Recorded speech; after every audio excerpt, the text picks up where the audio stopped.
Hello and welcome to Vision Plus Academy. Dear aspirants, let us study today metals and non metals. देखिए, अगर आप किसी भी exam के लिए पढ़ रहे हैं, चाहे वो एसएससी है, एसएसबी है या कोई और इम्पॉर्टेंट एग्ज़ाम, तो मेटल्स और नॉन मेटल्स से क्वेश्चन यूजुअली आ जाते हैं।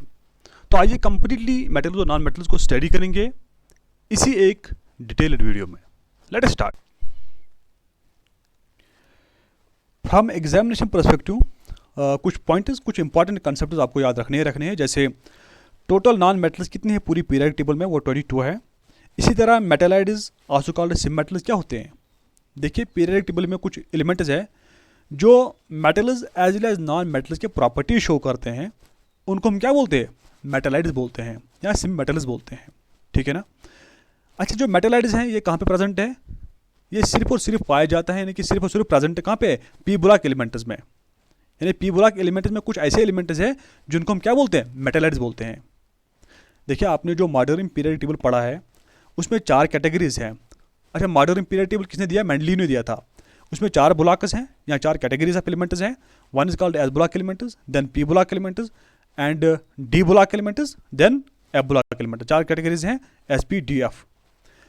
डी ब्लॉक एलिमेंट्स को ट्रांजिशन एलिमेंट्स बोलते हैं बिकॉज उनमें डी डी ट्रांजिशन हो जाती हैं। डी डी ट्रांजिशन का मतलब मेरे दोस्तों, जो इलेक्ट्रॉन्स हैं वो जंप करते हैं lower valence shell and goes to the upper valence shell. जब वो क्या करते हैं, एनर्जी गेन करते हैं, उसको हम केमिस्ट्री में बोलते हैं एक्साइटमेंट। ठीक है ना। और जब वो रिटर्न करते हैं ना from higher valence shell to lower valence shell, वो रेडिएशन क्या करते हैं, इमिट करते हैं। ठीक है ना। उस रेडिएशन की वजह से डी ब्लॉक एलिमेंट्स या डी ब्लॉक मेटल्स को क्या मिलता है, कलर मिलता है। यानी यहाँ से इंपॉर्टेंट पॉइंट ये है, डी ब्लॉक एलिमेंट्स को कलर कैसे मिलता है, डी डी ट्रांजिशन की वजह से। ठीक है, ओके। अच्छा, एफ ब्लॉक एलिमेंट जो है वो फर्दर डिवाइडेड 2 कैटेगरीज में है। One is called actinides and then lanthanides. आपको 6 इंपॉर्टेंट मेटालाइड्स याद रखने हैं, जैसे boron, arsenic, tellurium, germanium, antimony and silicon. कैसे याद रखिए, ट्रिक है बैट गैस। ओके। अच्छा, ओनली मेटल जो पीरियडिक टेबल में है वो हमेशा लिक्विड ही होता है रूम टेम्परेचर पे। रूम टेम्परेचर मीन 25-26 डिग्रीज, वो हमेशा क्या होता है, लिक्विड होता है, इट इज़ मरकरी। ओके। लेकिन अगर आप हायर एग्जाम्स के लिए पढ़ते हैं जैसे यूपीएससी, तो आपको मरकरी नहीं पूछा जाएगा, आपको अदर एलिमेंट्स बताए जाएंगे और आपको बोलना है कौन कौन सा लिक्विड है रूम टेम्परेचर पे। नॉट प्योरली रूम टेम्परेचर जैसे mercury, but slightly above room temperature. वो कौन कौन है, सीशियम, गैलियम, रुबिडियम। मेरे दोस्तों, ये भी कुछ एलिमेंट्स है पीरियडिक टेबल में जो स्लाइटली अबव रूम टेम्परेचर पे क्या होते हैं, लिक्विड्स होते हैं। कैसे याद रखेंगे, सिगार, सीशियम, गैलियम, रुबिडियम, ये अदर एलिमेंट्स है जो लिक्विड होते हैं स्लाइटली अबव रूम टेम्परेचर, जैसे 28 डिग्रीज और 29 डिग्रीज पर। ठीक है ना। ब्रोमीन आपको पता है ये नॉन मेटल है जो हमेशा लिक्विड के फॉर्म में होता है रूम टेम्परेचर पे, यानी कि 25 डिग्रीज पे क्या होता है, ये लिक्विड होता है। मोस्ट रिएक्टिव मेटल कौन सा है पूरी पीरियडिक टेबल में, मोस्ट यानी कि हाईएस्ट रिएक्टिव मेटल कौन सा है, it is first potassium, then sodium and calcium. आपको ये पता है सोडियम और पोटाशियम ये सबसे ज़्यादा रिएक्टिव है, वाटर में स्टोर नहीं कर सकते हैं, एयर में स्टोर नहीं कर सकते, यानी कि एयर से वो रिएक्ट करते हैं, इसलिए इनको कहाँ पे रखा जाता है, कैरोसिन में, मिट्टी के तेल में। ठीक है ना। ओके। पूरी पीरियडिक टेबल में सबसे ज़्यादा जो रिएक्टिव मेटल है, हाईएस्ट रिएक्टिव मेटल वो कौन सा है, फ्लोरीन है। क्यों, उसकी इलेक्ट्रोनेगेटिविटी 4 पॉइंट है ना। लेकिन सबसे ज़्यादा इलेक्ट्रॉन एफिनिटी यानी कि इलेक्ट्रॉन गेन करने की पावर, इलेक्ट्रॉन गेन करने की क्षमता, वो किसको है, क्लोरीन को है, नॉट फ्लोरीन। ठीक है। इसका एटॉमिक नंबर क्या है, 17। क्लियर। लीस्ट रिएक्टिव मेटल अब बताओ, सबसे कम रिएक्टिव मेटल कौन है। फर्स्ट नंबर पे आता है प्लेटिनम, देन गोल्ड। इसलिए गोल्ड और प्लेटिनम बहुत ही कॉस्टली हैं। क्यों, फर्स्ट ऑफ ऑल दोनों रेयर है, रेयर मतलब हर जगह नहीं पाए जाते हैं, नंबर 1। नंबर 2, ये दोनों लीस्ट रिएक्टिव हैं। लीस्ट रिएक्टिव मतलब ये किसी भी चीज़ से रिएक्ट ही नहीं करते ऑलमोस्ट। देखिए गोल्ड वाटर में रखो, कैरोसिन में रखो, जहाँ पर भी रखो आपकी मर्जी, ये रिएक्ट नहीं करेगा। रिएक्ट मतलब एयर में रखो, करोजन नहीं लगता, इसको जंग बोलते हैं, नहीं लगती है। इसलिए क्या है, इंपॉर्टेंट है और कॉस्टली भी है। ठीक है। अच्छा, मेटल जिसकी सबसे कम डेंसिटी है इट इज़ लिथियम।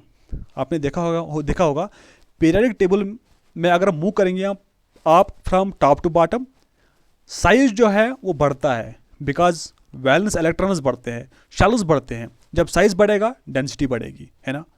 तो लिथियम पहले नंबर पे आता है ना, हाइड्रोजन, हीलियम और देन लिथियम आता है। लिथियम पहला मेटल है, तो जो अगर लिथियम पहला मेटल है उसकी डेंसिटी क्या होगी, सबसे कम होगी। हाईएस्ट डेंसिटी किसकी है, ऑस्मियम। कितनी है, 60 ग्राम पर सेंटीमीटर क्यूब। ये बहुत इंपॉर्टेंट है। अच्छा, मेटल जिसकी हाईएस्ट बॉइलिंग पॉइंट है वो कौन सा है, टंगस्टन। टंगस्टन को बोलते हैं wolfram. Tungsten also called wolfram. Atomic number 74। सबसे ज़्यादा हाईएस्ट मेल्टिंग पॉइंट किसको है, टंगस्टन को है, आल्सो कॉल्ड वॉल्फ्रैम। अच्छा, कितनी मेल्टिंग पॉइंट कितनी डिग्री पे मेल्ट होता है, 3422 डिग्री, यानी कि 3422 डिग्री पे मेल्ट होता है। अगर आप कैलोरी में कन्वर्ट करोगे 3695 कैलोरी पे मेल्ट होता है। और एसएससी ने पूछा था कि जो टंगस्टन है वो कितने फ़ारेनहाइट पे क्या होता है, मेल्ट होता है। मेरे दोस्तों, अब वो ज़माना चला गया कि हाईएस्ट बॉइलिंग पॉइंट और लोवेस्ट बॉइलिंग पॉइंट, वो तो चला गया। ठीक है। एसएससी ने पूछा था कि हाईएस्ट बॉइलिंग पॉइंट किस मेटल को है इन टर्म्स ऑफ फ़ारेनहाइट्स। तो टंगस्टन जो है ना 6192 फ़ारेनहाइट्स पे क्या होता है, मेल्ट होता है। इसीलिए जो आपके घर में जो बल्ब्स होते हैं, बल्ब, ठीक है, उनका जो फिलामेंट होता है वो किसका बना होता है, टंगस्टन का। क्यों, बिकॉज उसकी मेल्टिंग पॉइंट बहुत ज़्यादा है, वो इजीली मेल्ट नहीं होता है। ओके। देखिए, अगर आप रिएक्टिविटी स्टडी करोगे डाउन द ग्रुप मेटल्स की रिएक्टिविटी बढ़ती है। अब क्यों बढ़ती है, सुनो दोस्तों। डाउन द ग्रुप मेटल का साइज बढ़ता है। ये सेंटर में न्यूक्लियस होता है। न्यूक्लियस हमेशा आपको पता है ये इलेक्ट्रॉन्स को अपनी ओर होल्ड करके रखता है, इसको सेंट्रीपिटल फोर्स बोलते हैं। लेकिन इसीलिए जो इलेक्ट्रॉन्स है अराउंड द न्यूक्लियस करते हैं, है ना, रिवॉल्व करते रहते हैं। लेकिन जब साइज़ बढ़ेगा डैट मीन्स इलेक्ट्रॉन्स भी बढ़ेंगे, शेल्स भी बढ़ेंगे, और जो न्यूक्लियस का फोर्स ऑफ अट्रैक्शन है वो रिड्यूस होगा। न्यूक्लियस स्ट्रांगली होल्ड नहीं कर पाएगा आउटर मोस्ट इलेक्ट्रॉन्स को, जिसकी वजह से कोई और एलिमेंट आएगा। अगर इस एलिमेंट से ज़्यादा इलेक्ट्रोनेगेटिव है, ठीक है, पावरफुल है, तो वह इजीली इसके इलेक्ट्रॉन को निकालेगा। तो डाउन द ग्रुप अगर आपको पूछा जाएगा क्यों बढ़ती है reactivity of metals, it is because of size increase हो जाता है और जो मेटल्स है वो इजीली लूज करते हैं इलेक्ट्रॉन्स। नंबर एक कंसेप्ट ये है। नंबर दो, मैं आपको यहाँ पे बताऊँगा आयोनाइजेशन एनर्जी क्या होती है। आयोनाइजेशन एनर्जी, मेरे दोस्तों, ये एक मेटल है। कितनी एनर्जी चाहिए to remove the last valence electron, यानी कोई एलिमेंट है, ये इसकी वैलेंस शेल है ना, इसमें इलेक्ट्रॉन्स हैं, एक इलेक्ट्रॉन रिमूव करने में कितनी एनर्जी चाहिए, इसको बोलते हैं आयोनाइजेशन एनर्जी। मेरे दोस्तों, जब आपने अभी देखा साइज़ बढ़ेगा, न्यूक्लियस जो है आउटर मोस्ट इलेक्ट्रॉन्स पर न्यूक्लियस स्ट्रांगली होल्ड नहीं कर पाएगा, जिसकी वजह से बहुत कम एनर्जी चाहिए होती है किसी और एलिमेंट को टू रिमूव दिस इलेक्ट्रॉन, है ना। तो डाउन द ग्रुप मेटल्स की आयोनाइजेशन एनर्जी डिक्रीज हो जाती है। नंबर एक ये। नंबर दो, साइज जो है मेटल्स का डाउन द ग्रुप वो इंक्रीज हो जाता है, जिसकी वजह से सर जो न्यूक्लियस है वो आउटर मोस्ट इलेक्ट्रॉन्स को स्ट्रांगली होल्ड नहीं कर पाता है और इजीली वो डिस्प्लेस हो जाते हैं या रिमूव हो जाते हैं। Clear, good. नेक्स्ट, सारे के सारे जो मेटल्स हैं ना वो हार्ड होते हैं, फॉर एग्जांपल आयरन। लेकिन सोडियम और पोटाशियम ऐसे दो मेटल्स हैं जो बहुत ही मुलायम, बहुत ही सॉफ्ट है ना, प्लस बहुत ज़्यादा रिएक्टिव है। मैंने आपको बोला जो पोटाशियम है ये सबसे ज़्यादा रिएक्टिव है मेटल्स में, इसलिए इन दोनों को केरोसिन में रखा जाता है। ठीक है, राइट। अगर आप कॉपर सल्फेट सोल्यूशन लोगे जिसका कलर ब्लू होता है ड्यू टू कॉपर, है ना, कॉपर, इसमें डालोगे आप आयरन नेल्स, तो क्या होगा मेरे दोस्तों? जो आयरन है ये ज़्यादा पावरफुल यानी कि ज़्यादा इलेक्ट्रोनेगेटिव है as compare to copper. Copper को डिस्प्लेस करेगा और खुद बॉन्डिंग करेगा सल्फेट के साथ, बनाएगा फेरस सल्फेट सोल्यूशन। और फेरस सल्फेट सोल्यूशन क्या होता है? कलर ग्रीन, बिकॉज आयरन क्या होता है? ये ग्रीनिश होता है कलर। समझे ना बात? अगर आपने केमिकल रिएक्शन पढ़े होंगे, ये कौन सी केमिकल रिएक्शन है? Single displacement chemical reaction. क्यों सिंगल डिस्प्लेसमेंट? क्यों? बिकॉज एक एलिमेंट था आयरन और दूसरा एलिमेंट था कापर। आयरन ने कापर को डिस्प्लेस किया, इसीलिए इसको बोलते हैं single displacement reaction. Clear? Sodium और पोटेशियम बर्न हो जाते हैं अगर आप किस में डालोगे? वाटर में। इवन ब्लास्ट भी होता है, ठीक है ना? आपने कभी सुना होगा सोडियम और पोटेशियम बम बनाया किसी ने, ठीक? कैल्शियम जो है ना, अगर आप वाटर में डालोगे फ्लोट करेगा, तैरेगा। क्यों? इट इज़ बिकॉज कैल्शियम की डेंसिटी बहुत कम होती है एज कम्पेयर टू वाटर, ठीक है? कापर आपको पता ही है दुनिया का पहला मेटल है जो मैन ने यूज़ किया, अगर आप एंशंट हिस्ट्री जानते हो। सिल्वर है, ये इसको गुड कंडक्टर ऑफ इलेक्ट्रिसिटी मानते हैं बिकॉज इसकी रेजिस्टेंस कम रहती है, इजीली इलेक्ट्रॉन्स को पास करता है, दैट मीन्स गुड कंडक्टर है ये। On it is contrary, on it is opposite अगर आप देखेंगे लेड जो है ना, ये बैड कंडक्टर ऑफ इलेक्ट्रिसिटी है क्योंकि इसकी रेजिस्टेंस थोड़ा हाई रहती है ना? ओके, इसके बाद हम पढ़ेंगे स्ट्रेटजिक मेटल्स क्या होते हैं। स्ट्रेटजिक मेटल्स मेरे दोस्तों वो मेटल्स जो डिफेंस में यूज़ होते हैं, आर्मी में यूज़ होते हैं, ठीक है? आर्मी में यूज़ होते हैं, मिसाइल्स बनाने में यूज़ होते हैं, इनको बोलते हैं स्ट्रेटजिक मेटल्स। किस किस मेटल को बोलते हैं? टाइटेनियम, क्रोमियम, मैग्नीज को बोलते हैं, क्या बोलते हैं इसको? Strategic metals. आप याद रख सकते हो टीसीएम, है ना? यहाँ पे मिसाइल की बात आई, मैं आपको यहाँ पे बताऊँ, दुनिया का सबसे पहला यानी कि वर्ल्ड का सबसे पहला सुपरसोनिक क्रूज मिसाइल कौन था? इट वाज ब्रह्मोस, है ना? ब्रह्मोस मिसाइल रशिया और इंडिया ने टुगेदरली बनाया था, तो ये दुनिया का पहला सुपरसोनिक मिसाइल है। यहाँ से और एक क्वेश्चन मैं आपको पूछूंगा, आप मुझे बताओ वो स्पेस क्राफ्ट है ना, यानी वो जट बता मुझे जिसमें ट्रैवल कर रही थी कौन? कल्पना चावला। और जब वो वापस आ रही थी, एक्सीडेंट हुआ, वो मारी गई बेचारी। आप मुझे बताओ उस स्पेस क्राफ्ट का नाम क्या है? कमेंट में लिख सकते हैं आप। ओके, अच्छा, हार्डेस्ट एलिमेंट कौन है? सर डायमंड को माना जाता है hardest element, then corundum, then topaz, then quartz. सबसे ज़्यादा हार्डेस्ट कौन है? Diamond, according to NCERT. लेकिन according to Abdul Kalam Azad and Shri Jain Pal Singh की किताब है दैट इज कॉल्ड रीइग्नाइटेड, अगर आपने कभी पढ़ी होगी, तो उसमें उसने लिखा कि जो WBN यानी कि वर्टजाइट बोरान नाइट्राइड, ठीक है? WBN इसका फुल फॉर्म क्या है? वर्टजाइट, WURTZIT, वर्टजाइट बोरान नाइट्राइड। समझे ना बात? ये समझते हैं कि डायमंड से भी ज़्यादा हार्डेस्ट है, लेकिन हमें जाना है अकॉर्डिंग टू एनसीईआरटी, ठीक है? बिकॉज ये इसको एक बोर्ड बनाया जाता है, बोर्ड के द्वारा बनाया जाता है, इसलिए हमें एनसीईआरटी के साथ जाना है, इट इज़ डायमंड। अच्छा मेरे दोस्तों, आपने ये भी सुना होगा कि सारे के सारे नॉन मेटल्स क्या है? वो नॉन लस्चुरस है। लस्चुरस मतलब चमकना, है ना? वो चमकदार नहीं होते। कौन? Non metals. लेकिन मेरे दोस्तों आयोडीन जो है ना, आयोडीन ये एक ऐसा नॉन मेटल है जो क्या है? लस्चुरस है, जो चमकता रहता है, इवन ब्राइटर लस्चुरस, बहुत ज़्यादा चमकता है ये, ठीक? अच्छा, ग्रेफाइट जो है ये आपको पता है ये नॉन मेटल है, लेकिन गुड कंडक्टर ऑफ इलेक्ट्रिसिटी, है ना?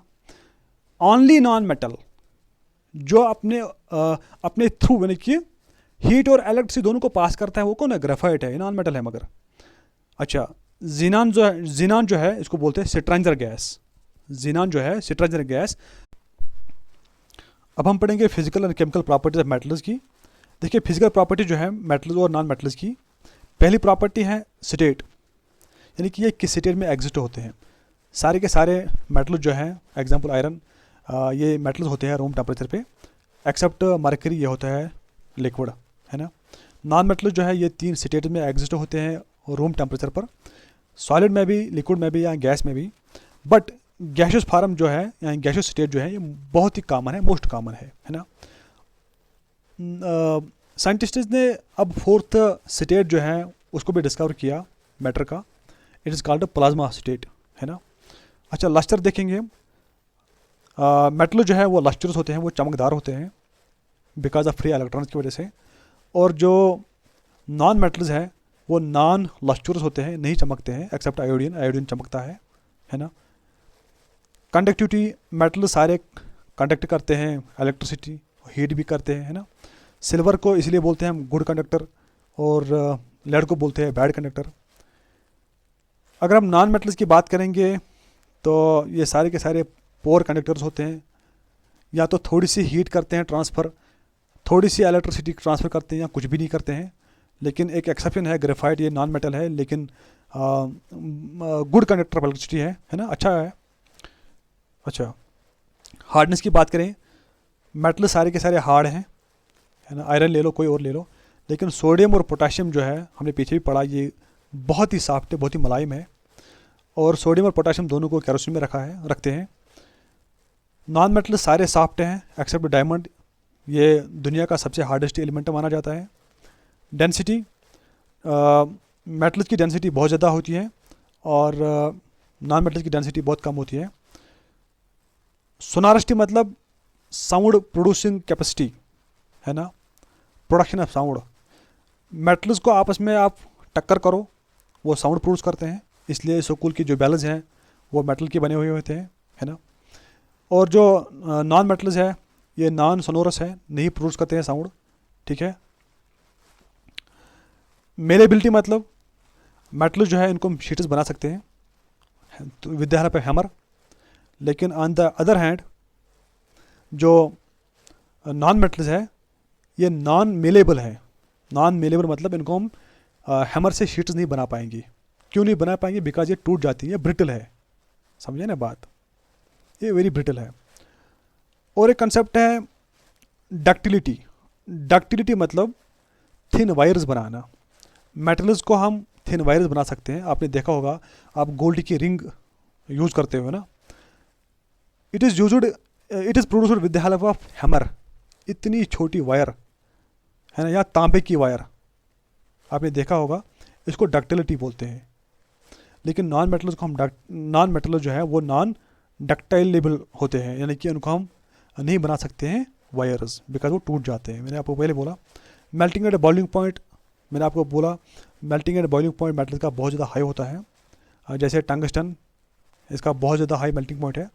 नॉन मेटल जो है आपको पता है, ये गैसेस फार्म में यूजुअली होते हैं, इनका मेल्टिंग पॉइंट बहुत कम होता है, थोड़ी हीट पे गर्म हो जाते हैं, मेल्ट हो जाते हैं। एलोट्रॉफी जो है, नॉन मेटल जो है इनकी कोई एलोट्रॉफिक फार्म नहीं होते हैं।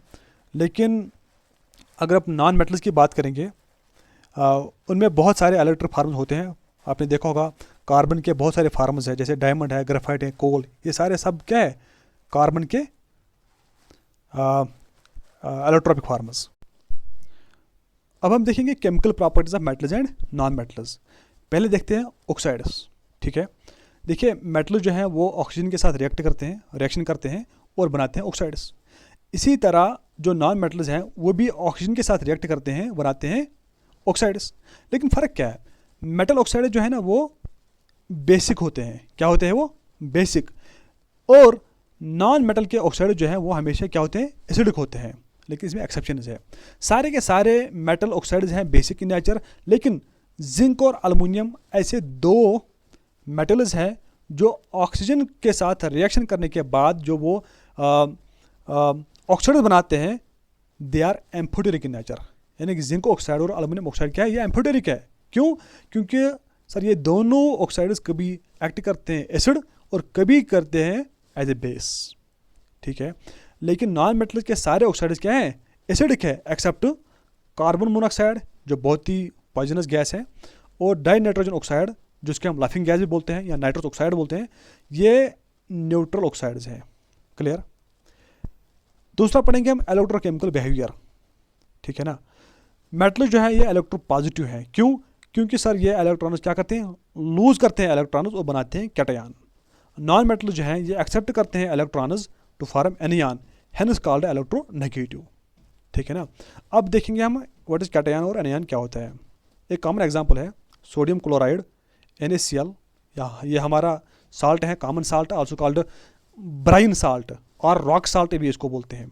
समझे ना बात? क्या होता है एक्चुअली यहाँ पे देखिए, जो सोडियम है Na, इसका एक इलेक्ट्रॉन है, और ये क्लोरीन है, इसका कोई इलेक्ट्रॉन अभी नहीं है। ये क्लोरीन जो आपको पता है ये ज़्यादा इलेक्ट्रोनेगेटिव है, ज़्यादा इलेक्ट्रॉन गेन करने की कैपेसिटी क्लोरीन को ज़्यादा है। ये सोडियम से ये इलेक्ट्रॉन क्या करेगा, छीन लेगा। ठीक है, अब जो बनेगा Na पॉजिटिव और Cl नेगेटिव बनेगा। मेरे दोस्तों, केमिस्ट्री में जिस भी एलिमेंट पर या जिस भी कंपाउंड पर पॉजिटिव चार्ज आ जाती है, उसका मतलब क्या है, उसने इलेक्ट्रॉन को लूज़ किया है। ठीक है ना।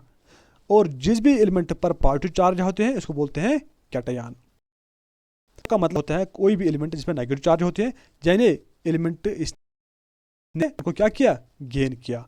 केमिस्ट्री में किसी भी एलिमेंट पर नेगेटिव चार्ज तब होती है जब उसने इलेक्ट्रॉन क्या किया है, गेन किया है, किसी से छीना है। ठीक है, गुड। एसिड के साथ देखते हैं। देखिए मेटल जो है ना वो एसिड के साथ रिएक्शन करते हैं, बिल्कुल करते हैं, और यहाँ से निकलता है फिर हाइड्रोजन निकलता है। क्या निकलता है, हाइड्रोजन।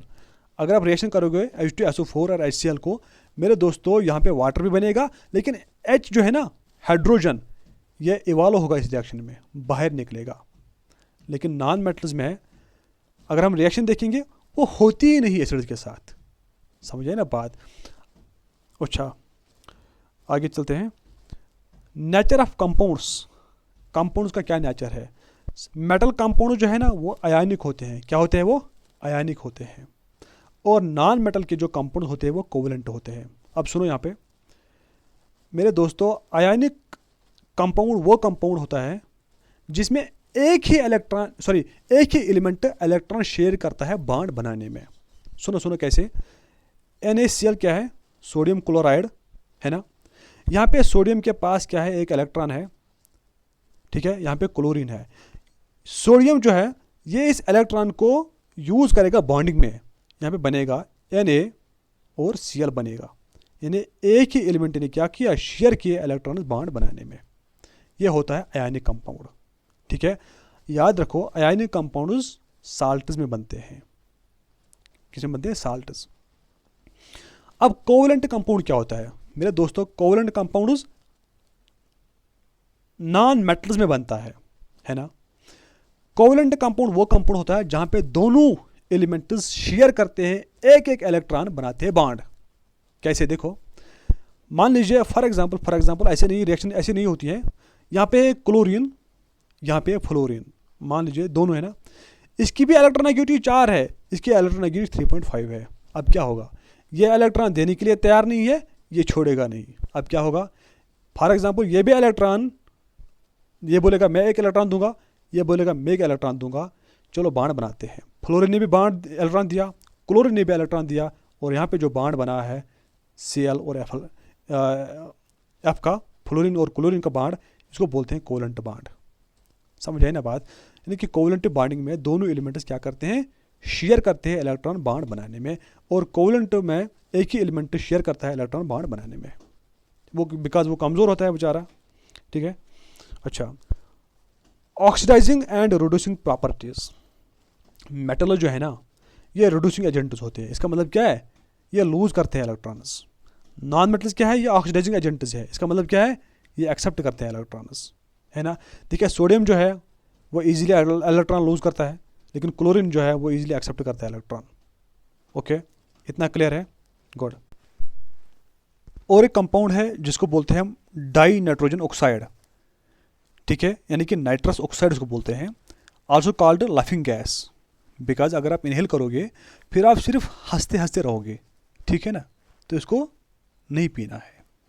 ठीक है, इसे बच के रहना है। कुछ इंपॉर्टेंट कॉन्सेप्ट फिर से पढ़ेंगे हम। देखिए जो हीलियम है ये एक नोबल गैस है। लॉकियर और जॉनसन ने इसको डिस्कवर किया। बैलून्स जो सिक्के में उड़ाए जाते हैं, बहुत हाई उड़ाए जाते हैं, उनमें पता है क्या भर दिया जाता है, हीलियम। क्यों मेरे दोस्तों, हीलियम जो है ना वो बहुत ही लाइटर है as compare to air, that is why it floats over the air and reaches above and above the air, है ना। सिक्के की तरफ चलता है ये बैलून फिर।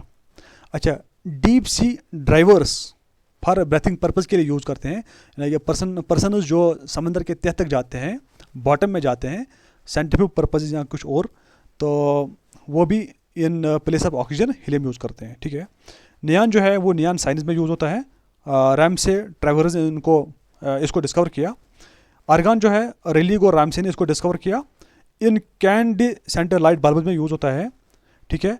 आर्गन जो है वो ड्यूरिंग वेल्डिंग, जब वेल्डिंग करते हैं आयरन को या किसी और मेटल को, तब ये इनर्ट एटमॉस्फेयर क्रिएट करने में यूज़ होता है, ठीक है। यानी कि ऑक्सीजन को हटाने के लिए वहाँ पे ये काम करता है। अच्छा, एक्चुअल कंपाउंड जो वेल्डिंग, जिसे वेल्डिंग होती है, जो वेल्डिंग में यूज़ होता है, इट इज़ एस्टेलियन। ये वेरी वेरी इंपॉर्टेंट है। वेल्डिंग में क्या यूज़ होता है? एस्टेलियन यूज़ होता है। अच्छा, जीनान जो है वो इसको स्ट्रेंजर गैस बोलते हैं, ठीक है। और जो जीनान जो है ना, फोटो इलेक्ट्रिक फ्लैश ट्यूब्स अभी यूज़ नहीं होता है। रेयर क्या यूज़ करते थे हम, जो हम पिक्स जो है या फ़ोटो जो है वो फ़ोटो शॉप से हम कैप्चर करवाते थे, है ना। तो वहाँ पे एक प्लेट हुआ करता था, डेट कार्ड फोटोग्राफिक प्लेट, ठीक है। वो उस पर कोटिंग हुआ करती थी, जीनान की कोटिंग, समझे ना बात। लेकिन अभी यूज़ नहीं होता है, बस इतना अब याद रखो। जीनान जो है वो स्ट्रेंजर गैस इसका दूसरा नाम है, ठीक है। अर्थ के क्रस्ट में सबसे ज़्यादा पाए जाने वाला मेटल या एलिमेंट कौन है? इट इज़ एल्युमिनियम, ठीक है। ये क्रस्ट में होता है। और देन है मेंटल एंड कोर में सबसे ज़्यादा होता है आयरन, ठीक है। इतना clear. Importance of some metals and non metals. Ferrous oxide जो है इसका सबसे इंपॉर्टेंस ये है कि जो ग्रीन ग्लास है आपके घर में, इनके घर के शीशे जो ग्रीन होते हैं, या गाड़ी का जो ग्रीन ग्लास होता है, वो फेरस ऑक्साइड से बनते हैं, ठीक है। अच्छा, फेरिक ऑक्साइड जो है Fe2O3, इसको जुलोरस रूग बोलते हैं, क्योंकि ये ज्वेलरी में यूज़ होता है, ज्वेलरी को साफ करने में यूज़ होता है, ठीक है। सिल्वर नाइट्राइट, इसको ल्यूनार कास्टिक भी बोलते हैं, ल्यूनार कास्टिक या कास्टिक ल्यूनार इसको बोलते हैं। इसका सबसे ज़्यादा इंपॉर्टेंस है कि जब आप वोट डालने जाते हो ना, तो आपकी उंगली पे एक इंक का निशान डाल दिया जाता है। वो इंक जो है ना, वो बनी हुई होती है सिल्वर नाइट्रेट की, ठीक है ना। बिकॉज इसका जो डीप पेंट्रेटिंग पावर की वजह से ये इजीली आप साफ़ नहीं कर पाते हो, इजीली आप क्लीन नहीं कर पाते हो। लेकिन यहाँ पे और एक मैं चीज़ बताऊँगा, नाइट्रेट अगर नाइट्रेट आपकी बॉडी में इंक्रीज होगा या घुस जाएगा, तो इसे क्या परेशानी होती है, क्या सिंड्रोम होता है? That is called blew baby syndrome. ये नाइट्रेट की वजह से हो जाती है, ठीक है। अच्छा, सिल्वर आयोडाइड, ये artificial rain, man made rain बनाने के लिए यूज़ होता है। आपने देखा होगा सऊदी अरबिया में जब हीट ज़्यादा बढ़ती है, टेम्परेचर ज़्यादा बढ़ता है, तो पिलग्रिम्स के लिए एक रेन बनाया जाता है, ठीक है। उसको बोलते हैं आर्टिफिशियल रेन। किसको यूज़ करके? सिल्वर आयोडाइड को यूज़ करके, ठीक। मर्क्यूरिक क्लोराइड, ठीक है, ये एक पॉइजन है, ये पॉइजन यूज़ होता है। और क्लोमल जो बैटरी का एक एंड होता है, वो उसको बनाने में यूज़ होता है। Hydrogen peroxide, this is very important because oxidising agent है ये, ब्लीचिंग एजेंट है ये, इंसेक्टिसाइड, वॉशिंग ओल्ड पेंटिंग। मेरे दोस्तों, अगर आपने कोई ऑयल पेंटिंग बनाई ना, तो वो वाटर से साफ़ नहीं होगा, बिकॉज ऑयल इज़ हाइड्रोफोबिक मतलब डिसलवर ऑफ वाटर, समझे ना बात, डिसलवर ऑफ वाटर, हाइड्रोफोबिक इसको बोलते हैं, ठीक है ना। और दूसरा होता है hydrophilic, that is loving of water. देखिए, अब पढ़ेंगे हम गैल्वेनाइजेशन एंड टिनिंग क्या होता है। अगर आप आयरन या स्टील पर जिंक की कोटिंग करोगे, उस टाइम उस प्रोसेस को बोलते हैं हम गैल्वेनाइजेशन, ठीक है। लेकिन अगर आप आयरन और स्टील पे टिन की कोटिंग करोगे, मेरे दोस्तों याद रखना, टिन का सिंबल TI नहीं है, टिन का सिंबल है SN, ये याद रखना। तो उस टाइम उसको बोलते हैं टिनिंग, ठीक है। हम सल्फर भी यूज़ कर रहे हैं प्रोसेस में, जिसको बोलते हैं वल्कनाइजेशन। आप मुझे बताओ व्हाट इज़ वल्कनाइजेशन, क्या होता है वल्कनाइजेशन? ये बहुत इंपॉर्टेंट है, SSC ने 2-3 बार पूछा ही है वल्कनाइजेशन क्या होता है, ठीक है। अच्छा, मिनरल्स क्या होते हैं? देखिए, मिनरल्स मतलब ये नेचुरली ऑकरिंग जो केमिकल सब्सटेंसेस अर्थ में होते हैं, क्रस्ट में होते हैं, इनको बोलते हैं मिनरल्स, है ना। फिर और क्या होता है? देखिए, और मतलब ये हमारा लैंड है, किसी जगह बहुत सारे मिनरल्स प्रेजेंट है, ठीक है। अगर हम यहाँ पे उनको निकालेंगे, जितना खर्चा आएगा उससे ज़्यादा यहाँ पे हमें मिलेगा क्या, फ़ायदा।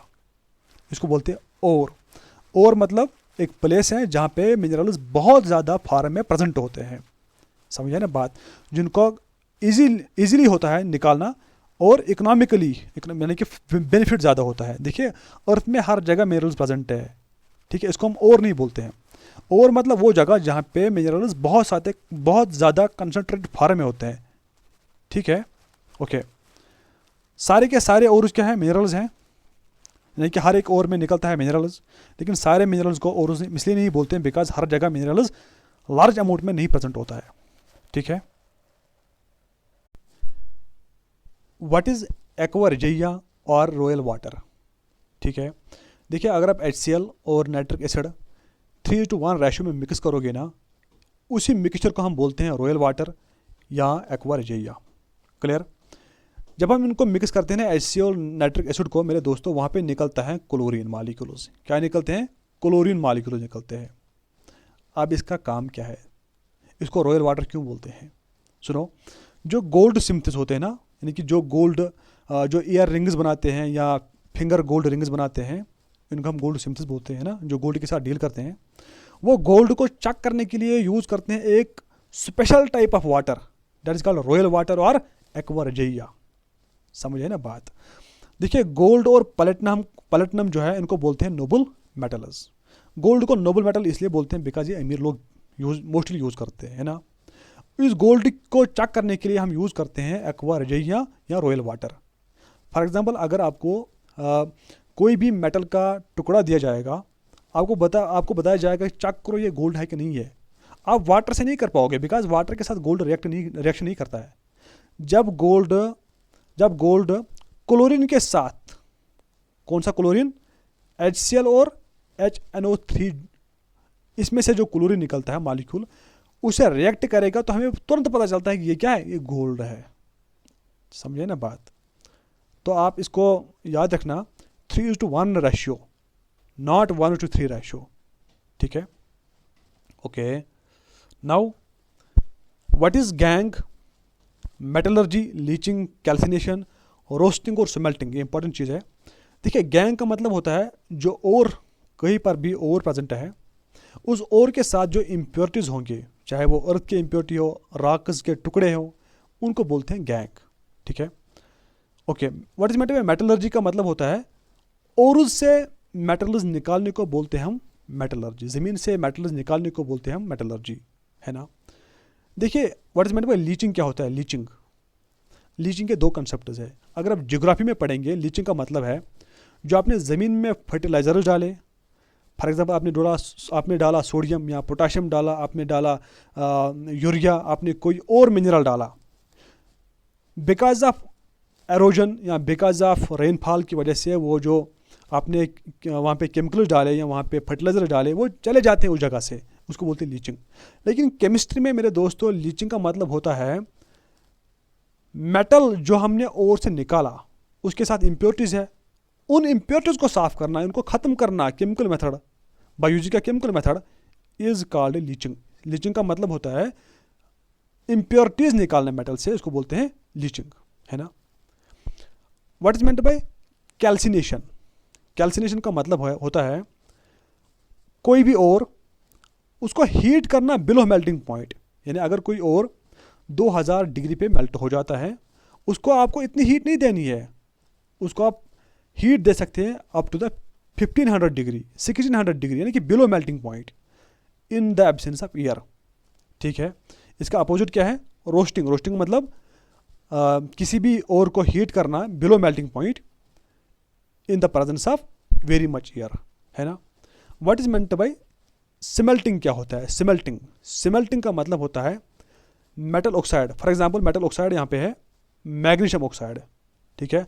मैग्नीशियम ऑक्साइड को रिएक्शन करना किसके साथ, बाय कोक या बाय कार्बन, इसको बोलते हैं स्मेल्टिंग प्रोसेस। यहाँ पे मैं इसलिए ये बता रहा हूँ बिकॉज SSC ने यहाँ पे क्वेश्चन पूछा था what is meant by calcination. देखिए अगर आप पेपर उठाओगे, कैल्सिनेशन आप देखोगे यहाँ पे ना, तो कुछ इंपॉर्टेंट ओर्स भी हैं लाइक सोडियम जो है ना, सोडियम ये निकलता है चाइल्ड साल्ट पीटर, ठीक है।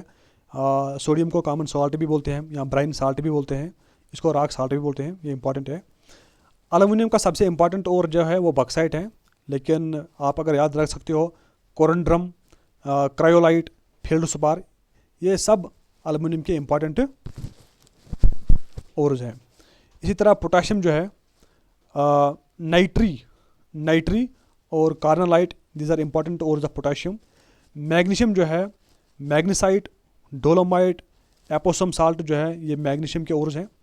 कैल्शियम जो है कैल्साइट, फ्लोरोस्पार और डोलोमाइट, ये इंपॉर्टेंट है कैल्शियम के ओर्स।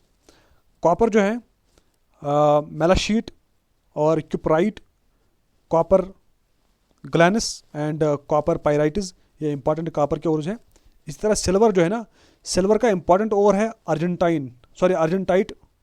अर्जेंटाइट जो है वो इंपॉर्टेंट ओर है सिल्वर का।